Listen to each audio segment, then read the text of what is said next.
What's happening, big dogs? Back at you again. This week's narrative. No, hit that.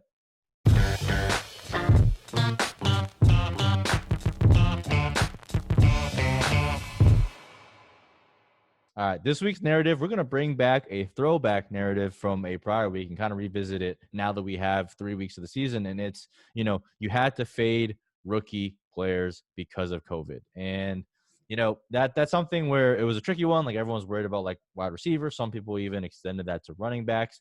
And I think what we've seen so far is not driven by COVID, but just driven by pure injuries and the uncertainty that led from COVID. Like rookies are producing, and not just rookie running backs, rookie wide receivers are also kind of getting out there. And, at Big Dogs, we were very heavy on rookies, right? Especially for Dynasty, we had like our rookie running backs pretty much in the first round, like from the jump. And, now you kind of see everyone has them there, but that's kind of where we let off at. And you're kind of seeing running backs produce. You got Jonathan Taylor thrust into a workhorse role because of injuries to Marlon Mack.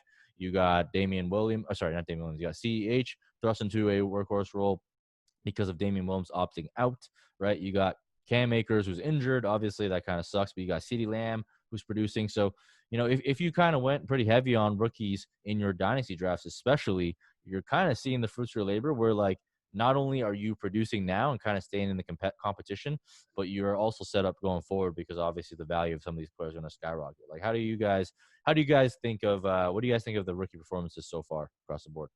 Can I put the rookies aside real quick? I think another point that's important to bring up is like wide receivers on new teams. Stephon Diggs, DeAndre Hopkins, Robbie Anderson. Yep. They're all top 12 guys at this point. And we thought that them changing teams in the offseason, like even without COVID happening, that's usually like a death knell on their fantasy performance. The fact that COVID happened and they got into brand new offenses and they're doing what they're doing, I think it's just proving that we really don't know what's going on. We don't really know what we're talking about in the offseason because so much is up in the air every single year.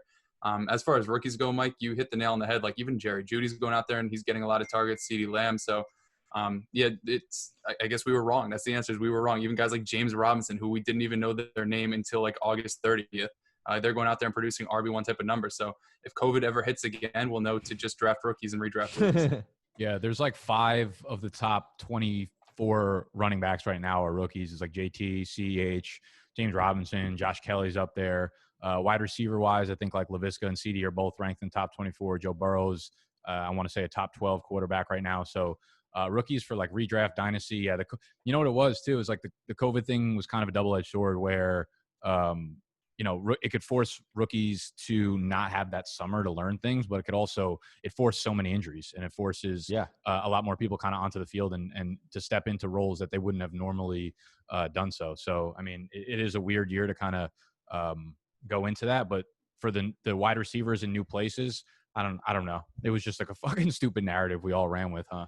Yeah, that was a wild one. But I mean, and I think it was like maybe the first episode or like one of the first 2 episodes of Market Watch Mondays, like what I wanted to go into is like why I wasn't fading rookies is because of so much uncertainty, right? And part of our certainty is like injuries. You never want to like take injury victory laps, but you kind of want to set yourself up to prepare and take advantage of that when it happens. And one way of doing that is to just get rookies because rookies are young, they're healthy, and they're kind of like lower on the depth chart. So naturally, when someone in front of them goes away, they're going to get that opportunity. Kind of saw that play out. But yeah, I mean, the the wide receiver changing teams thing.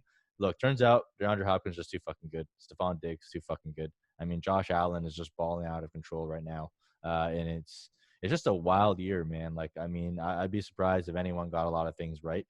I certainly got a ton of things wrong.